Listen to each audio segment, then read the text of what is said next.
फडणवीस और शिंदे की चाय विपक्ष ने की खराब। शिंदे ने 4 महीने में 2 करोड़ से ज्यादा सिर्फ चाय पर किया खर्च। अब चाय के बजट पर कटौती की तैयारी। महाराष्ट्र में एकनाथ शिंदे के सीएम बनने के बाद सबसे ज्यादा चर्चा उनके आवास पर पी गई चाय को लेकर हुई है। 4 महीने के अंदर ही सीएम एकनाथ शिंदे के आवास पर जो चाय नाश्ते का खर्च हुआ वो हैरान करने वाला है। सिर्फ 4 महीने का बिल 2 करोड़ 38 लाख रुपए का था।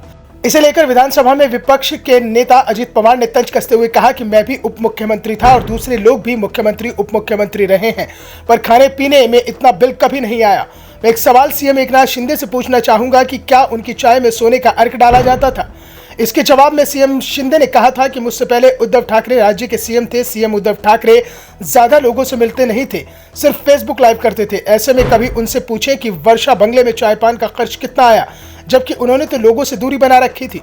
लेकिन जब मैं वर्षा में शिफ्ट हुआ तो उसके बाद से मुझसे प्रदेश के लोग मिलने आते हैं। इस संख्या रोज हजारों में होती है। ऐसे में चाय पान का खर्च कुछ ज्यादा हो गया, लेकिन फिर भी इसे नियंत्रण में लाया जाएगा।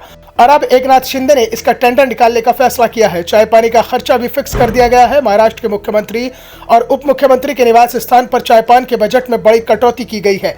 अब 2 साल के लिए 5 करोड़ रुपए खर्च किए जाएंगे। इसमें मुख्यमंत्री के वर्षा निवास के लिए 3.5 करोड़ रुपए और उप मुख्यमंत्री सागर बंगले के लिए 1.5 करोड़ रुपए खर्च होंगे।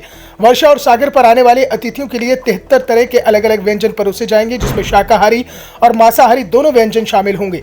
ये टेंडर 2 साल के लिए होगा, जिसमें 3.5 करोड़ रुपए का टेंडर मुख्यमंत्री के बंगले वर्षा के लिए मैसर्स सुख सागर हॉस्पिटैलिटी को दिया गया है, जबकि 1.5 करोड़ रुपए का टेंडर उप मुख्यमंत्री के बंगले सागर के लिए मैसर्स छत्रधारी कैटर्स को दिया गया है। इसके लिए रेट लिस्ट भी तैयार की गई है, जिसे मंजूरी दी जा चुकी है।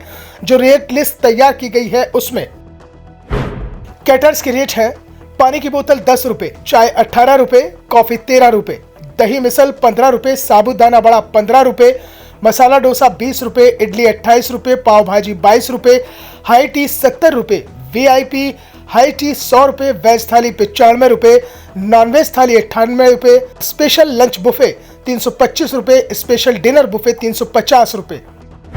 लेकिन विपक्ष यहां पर यह भी सवाल उठा रहा है कि टेंडर 2 साल के लिए ही क्यों दिया गया है? 1.5 साल में ही महाराष्ट्र में विधानसभा चुनाव होने हैं और उसके आचार संहिता चुनाव से 2 महीने पहले लग जाएगी।